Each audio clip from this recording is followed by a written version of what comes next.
Hello दोस्तों, पेट का cancer यानी स्टमक कैंसर काफ़ी कॉमन कैंसर है और काफ़ी डेंजरस भी। अक्सर ये डिटेक्ट काफ़ी लेट हो पाता है और जब तक डिटेक्ट हो पाता है काफ़ी लोगों को बचा पाना बहुत मुश्किल हो जाता है। आज हम बात करेंगे कुछ इंपॉर्टेंट टिप्स के बारे में जो इस तरह के डेंजरस कैंसर से आपको बचाने में कुछ हद तक आपकी मदद करेंगे। आज का टॉपिक है tips to prevent stomach cancer. Topic पर जाने से पहले जो लोग हमारे चैनल पर नए हैं उन्हें रिक्वेस्ट करूँगा कि चैनल को सब्सक्राइब करें, वीडियोस को लाइक करें, शेयर करें, फॉलो करें, कमेंट करें तुरंत।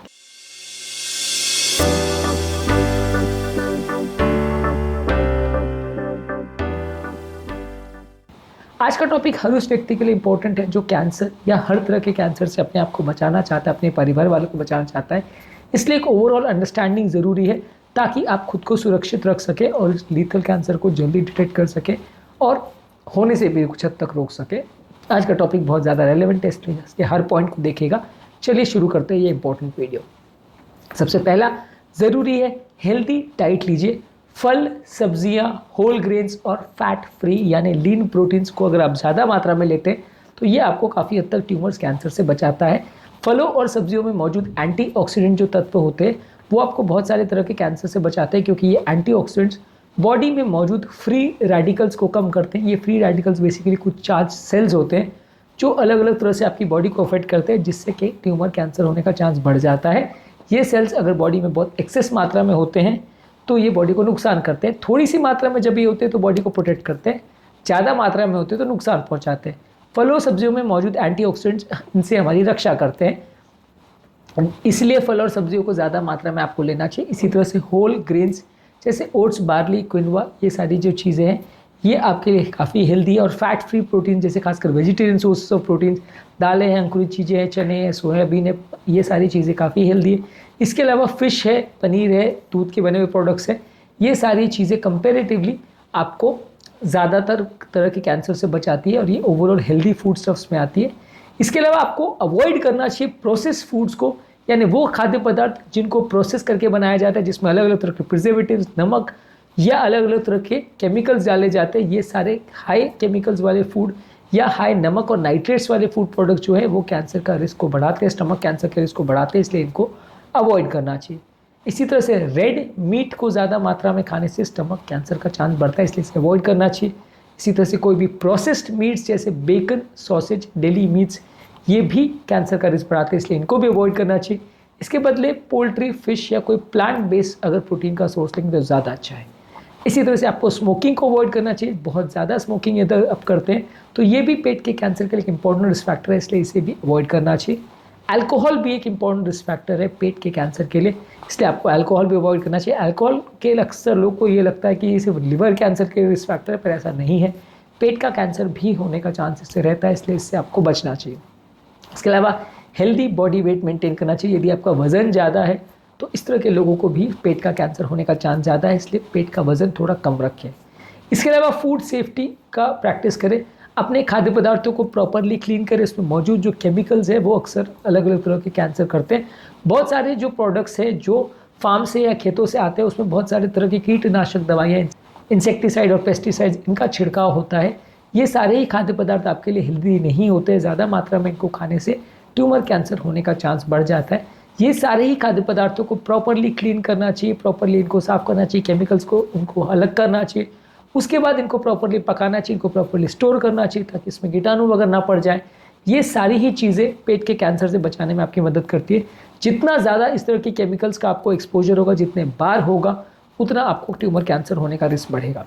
आज के दौर में जहाँ बहुत सारे तरह के फूड अडल्ट्रेंट्स या पोल्यूटेंट्स मौजूद हैं, अपने आप को कैंसर से बचा पाना एक बहुत मुश्किल इशू होता है। इसलिए आपको कोशिश ये करने की चाहिए कि जहाँ तक पॉसिबल हो ऑर्गेनिक चीज़ें बनाएं या अपने घर पर चीज़ों को उगाएं। अगर पॉसिबल है, आपके घर में एरिया वगैरह है अवेलेबल, तो उनको उगाएं ताकि उसमें पेस्टिसाइड्स और इंसेक्टिसाइड जैसे हार्मफुल केमिकल्स का उतना ज़्यादा यूजेज ना हो।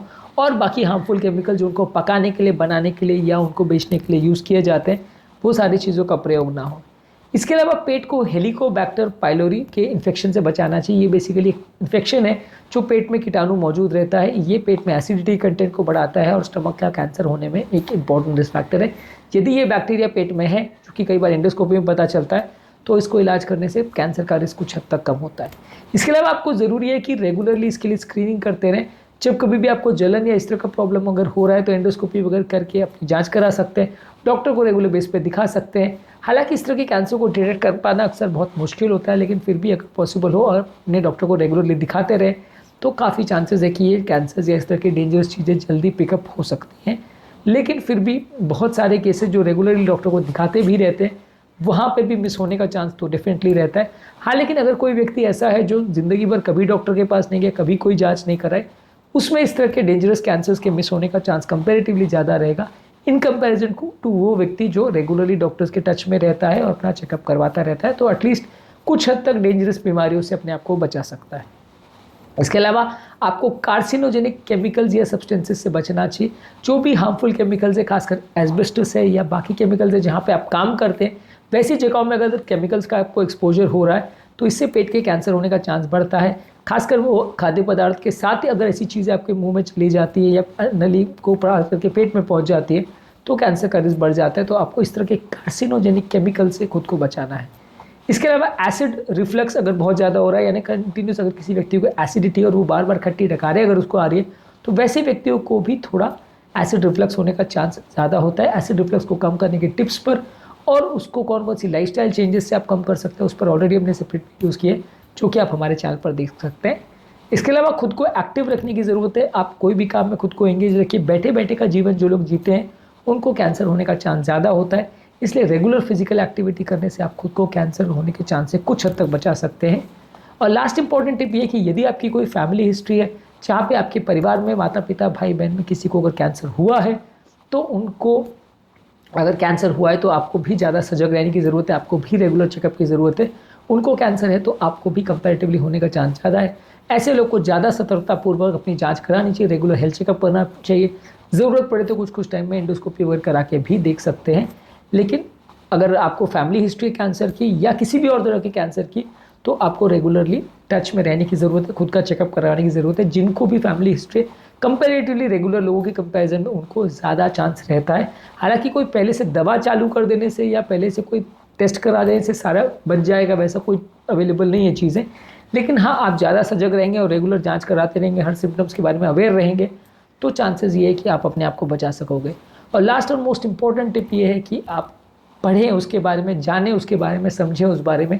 किसी भी बीमारी के रिस्क फैक्टर्स और उसके सारे इश्यूज़ को आप समझते हैं, जानते हैं, पहचानते हैं, तो आपको खुद को बचाना ज़्यादा ईजी हो जाता है। जो व्यक्ति ना बीमारी को समझता है, ना उसके बारे में कुछ जानता है, ना पहचानने की कोशिश करता है, उसको बीमारी बढ़ने का या प्रॉब्लम्स होने का चांस ज़्यादा रहता है। इसलिए बीमारी को समझिए और उसके बारे में फैमिली मेम्बर्स, फ्रेंड्स और रिलेटिव्स को भी समझाइए, ताकि ओवरऑल एक अवेयरनेस डेवलप हो पाए और इस तरह की डेंजरस बीमारियों से आप खुद को बचा सकें।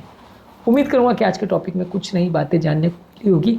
अलग अलग तरह कैंसर्स के क्या रिस्क फैक्टर्स है, क्या सिम्टम्स है, क्या साइंस है और कैसे उनसे बच सकते हैं, कैसे उनको ट्रीट कर सकते हैं, ये सारे हमने सेपरेट वीडियोस में डील किया है। ये सब हमारे कैंसर के प्लेलिस्ट में आप चेकआउट कर सकते हैं। उम्मीद करूँगा कि आज के टॉपिक में कुछ नई बातें जानने को मिली होगी। जो लोग हमारे चैनल पर नए हैं उन्हें रिक्वेस्ट करूँगा कि चैनल को सब्सक्राइब करें, वीडियोज़ को लाइक करें, शेयर करें, फॉलो करें, कमेंट करें, पूरा देखें।